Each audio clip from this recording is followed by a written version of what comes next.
Welcome to Breaking the News Plus on this Wednesday night. There is so much information out there about what is happening in our communities right now that tonight we wanted to take a pause, take a step back, and talk a little bit about a man that you're seeing at the center of a lot of these ICE and Border Patrol operations. Commander Gregory Bovino. He's on the scene here. He was on the scene in Chicago and other cities. And we want to give you just a little bit of context of what we know about what has happened in actions in those cities. And no better to do it with me tonight than Kelly Dietz, one of our investigators here at KARE 11. Kelly, thanks for joining us. Thanks for having me, as always. So, let's talk a little bit about what we know about Greg Bovino. He is the face of these operations. He has been the face since the surge here. I was at the shooting of Renee Good moments after Greg Bovino was there. We see him in videos almost every day, and yesterday he had a pretty lengthy press conference in the Twin Cities, and we'll get to the content of that in a little bit. But let's go back to last summer in the surge in Chicago by ICE and Border Patrol. Bovino was front and center there. So the things that happened in Chicago, there were some lawsuits about tactics, and things came out of that we should talk about. Yeah. So our team has been digging into some of these records over actions by law enforcement and ICE operations in Chicago as a part of that operation there. What we found in October of 2025, there was a lawsuit filed by a group of journalists, the Chicago Headline Club. They're a society for journalists. And their lawsuit primarily had allegations of some violations of First Amendment rights against players like Noam Bovino, the U.S. Justice Department at large, DHS, federal officers and agents, federal agencies. And the lawsuit was an accusation of some violations of First Amendment rights, violations of the Administration Procedures Act, conspiracy to violate constitutional rights, excessive force, things of that nature that had allegedly occurred during these operations. The judge in this case was Judge Sarah Ellis, and what we found from some of those court documents were some, frankly, pretty revealing and damning evidence against DHS and Bovino when the judge wrote in an opinion and order that she felt that Bovino was outright lying in his testimony. So lying in when you swear to tell the truth, nothing but the truth, she found that he was lying. The word was lying. Okay. And I actually have pulled some of the direct quotes because I feel it would be better for it to come out of the lawsuit directly and what the judge wrote from her. So speaking to the testimony and credibility of testimony from the defendants in this case, quote 1, inconsistencies and incredible representations on the record. Quote 2, a review of them shows the opposite. This is actually, the defendants had entered in some footage, which they thought would absolve them and show that they had acted in an exemplary way. The defendants being these agents. Correct. And the people who guide them, like Noam and Bovino. Absolutely. The judge writes, a review of them, the footage, shows the opposite, supporting plaintiffs' claims and undermining all defendants' claims that their actions towards protesters, the press, religious practitioners have been, as Bovino stated, more than exemplary. So she's saying that this is the antithesis of what they are saying that they've done in an exemplary way. I want to stop you there just to remind folks. So I watched the press conference with Bovino yesterday, again, head of Border Patrol. He's known as the border czar by the Trump administration. And he said in that press conference yesterday, when asked about the tactics being used here in Minnesota, that they were moral, exemplary, same kind of language, he said, of the tactics we've seen here. Yes. And this is language that he commonly uses, that they are law-abiding, they are exemplary. A few more examples that I just think are really important here, because the judge calls out Bovino specifically and by name. Turning to Bovino, the court specifically finds his testimony not credible. Bovino appeared evasive, outright lying. When shown a video of agents hitting Reverend Black with pepper balls, Bovino denied it, seeing a projectile hit Reverend Black on the head. In another video shown to Bovino, he obviously tackles Scott Blackburn. one of the plaintiffs, but instead of admitting to the use of force, Bovino denied it, instead saying that force was used against him. So video shows him tackling a reverend. And he's watching saying and it's a different reality. Pepper balls are hitting someone in the face. Bovino is watching it. When asked the question, is this happening? He denies seeing that the bullet is even hitting this person in the head. Huh. And so in all, the judge writes, overall, after reviewing this evidence, the court finds that defendants' widespread misrepresentations call into question everything that the defendants say that they are doing in characterization of what is happening in the streets of Chicagoland. So she is calling into question, because of the inconsistencies that she has seen in testimony, she's calling into question every single thing if what they're saying is true. So everything that they were saying, and this pertains to Chicago, what they were telling the public was happening, or what they were saying on social media, or wherever they're saying it, she's calling into question Everything. The veracity of all of those statements. Everything. Based on the inconsistencies and abnormalities that she has already seen. You are an investigator for us. You are in courtrooms all the time. You read legal documents. Does that legal document, with the findings from that judge, was there any repercussions to Bovino, DHS, Border Patrol for what that judge found? I do know that they were told to act law-abidingly. I don't know the totality of the ins and outs. Okay. There's still kind of developments in this case. I do know that one of her injunctions was unprecedented in she wanted to have a sit-down review day over day with Bovino and his team of what actions that they were doing. I know that that was unprecedented by the judge. But this is an extremely strong opinion. This is, you don't, quite frankly, every single day see as strong and direct examples, which I just thought was why it was so important. And we're seeing, this is Chicago, obviously, but they're the same players. And I think if you bring it back to the press conference yesterday with one of our local police chiefs, it was a similar difference in reality. Right. And I could talk a little bit more about that, too. Yeah, the Brooklyn Park police chief came forward with dozens of law enforcement leaders in Minnesota yesterday. And what I thought was notable, one of the things that the group said, several officers, chiefs and or sheriffs said, is like, hey, we want the quote-unquote worst of the worst off our streets, too. We are here for public safety. We swore an oath to public safety. However, we do have to talk about the other things that are happening. And the Brooklyn Park police chief very clearly talks about one of his officers, off duty. She is boxed in by ICE. Take the story from there. She's boxed in by ICE. She's asked to show her papers. She doesn't have papers because she's a U.S. citizen.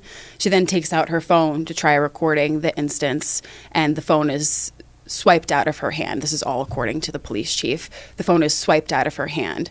Allegedly, the ICE officers or agents' guns were drawn. And so she was then forced to identify herself as a Brooklyn Park police officer, which is not necessarily some place that you want to be in having to prove yourself. But ICE agents then, went away. But it just begs the question of, well, an officer gets to say, hey, I'm an officer.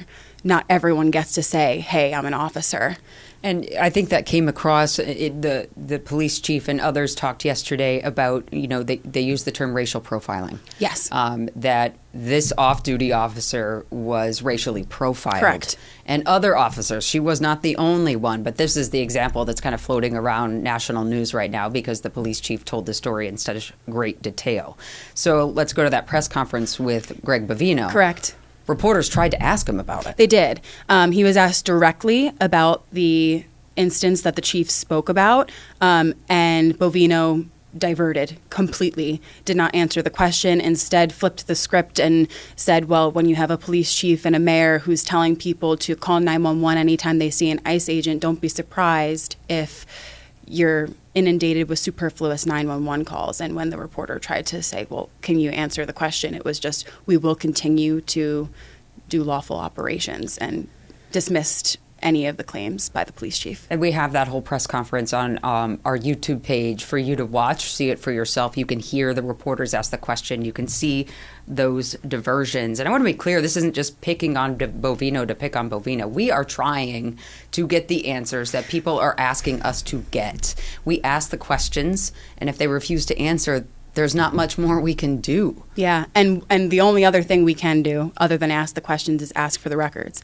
And I just want to say, we've also done that multiple times. We have directly gone to DHS and said, please provide us with the names, the histories of all of these worst of the worst, including just anyone you've detained, so we know what you're seeing here. And Right. we want to be able to verify that information for the public so that the public can either understand these are people that are being detained for X reasons or not. And whatever that truth is, it's our job as journalists. But when we're not getting that information, we can only search our court records and we can only search our DOC records. Anything beyond that, we don't have access to crimes that may have occurred overseas. So by not providing that information to us from DHS, it becomes increasingly harder for us to do our jobs. And I want to just talk a little bit about, you and I have done this for a long time.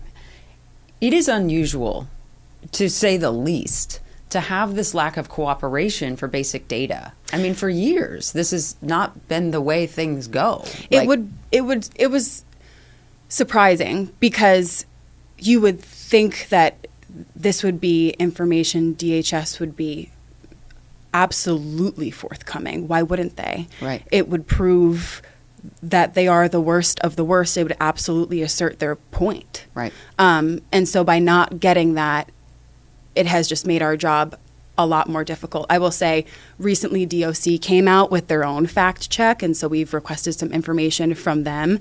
And just for folks watching, DOC is the Minnesota Department of Corrections. And this also came up yesterday because there were allegations made by the assistant acting director of ICE that people were being released from jails or prisons. They weren't specific on which one, and they're two very different things. Prisons are run by the state, jails are run by the municipalities and the counties. And so they make an allegation saying that hundreds of people who are undocumented and criminals are just released without the cities, counties, or state telling them that they're releasing these people back into the public. They basically allege that we're just releasing violent, undocumented people onto the streets from jail. Right.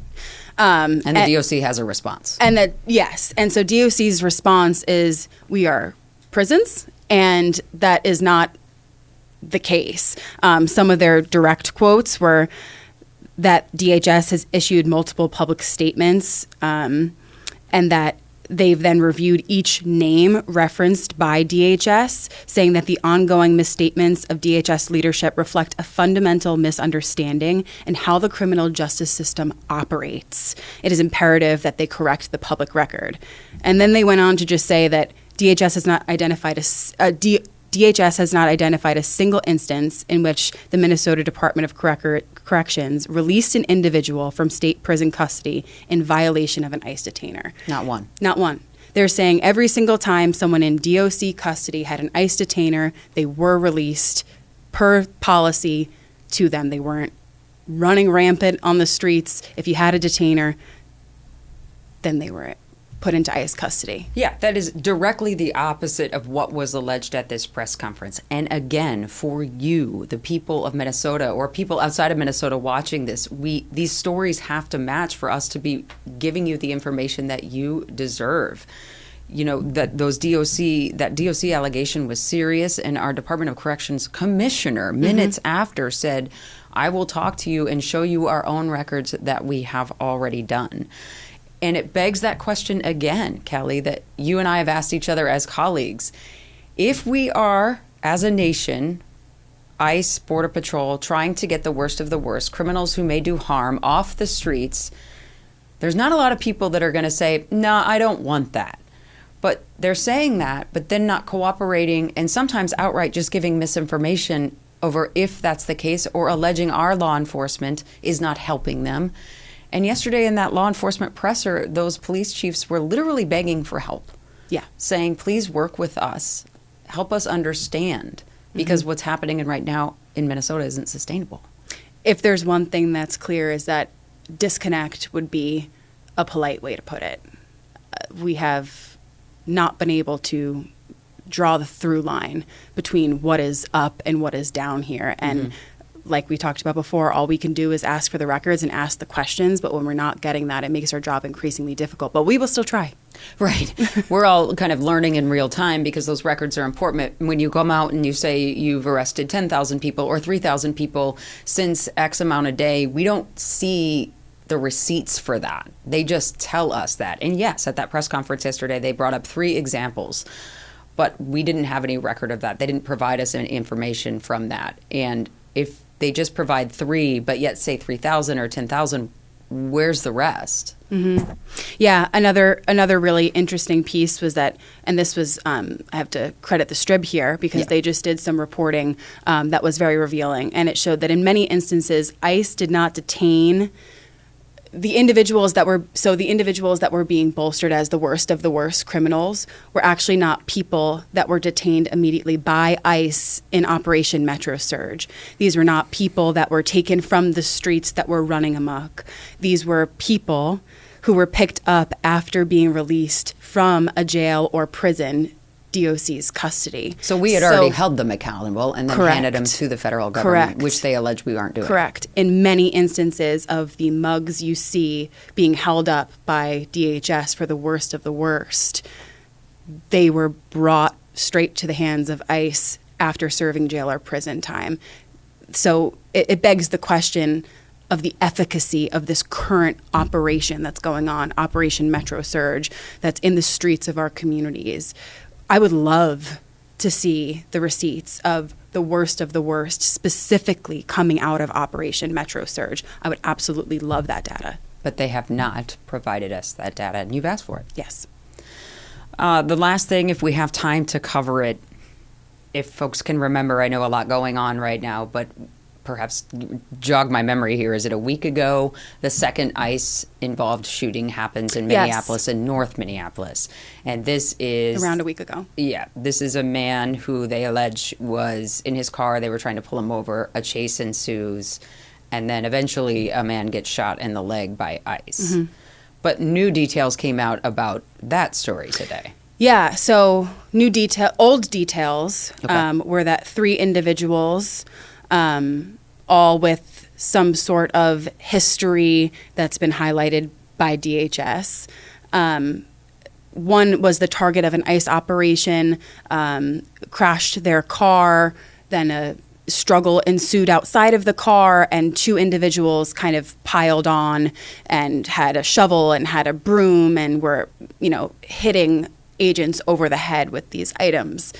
Today, different pieces of the story are coming to light, and it's being said that it wasn't hitting over the head with a shovel, it was tossing a broom in the direction of the scuffle. So I think that the bottom line is when you have opinions in the court saying that certain actors are not fully trustworthy and it's calling into question everything that they're doing. When you have a situation like that there seems to be 2 sides of the story, it's very hard to understand what is just the bottom line truth, what actually happened. And what happens today is important in that story because the versions that come out today hold a little bit more veracity because they were in court. Correct. And they were in court. The things we heard before, not in court. Not I solemnly do swear, and you are possibly held for perjury if you're not accurate and truthful, knowingly accurate and truthful. And so, at different stakes, different things have come to light, and we can only hope we get to that truth eventually because it is important. It's important for our community, and it's important for us as journalists. We care.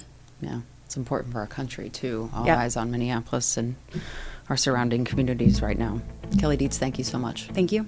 Thanks for joining us on The Plus. We'll see you next time.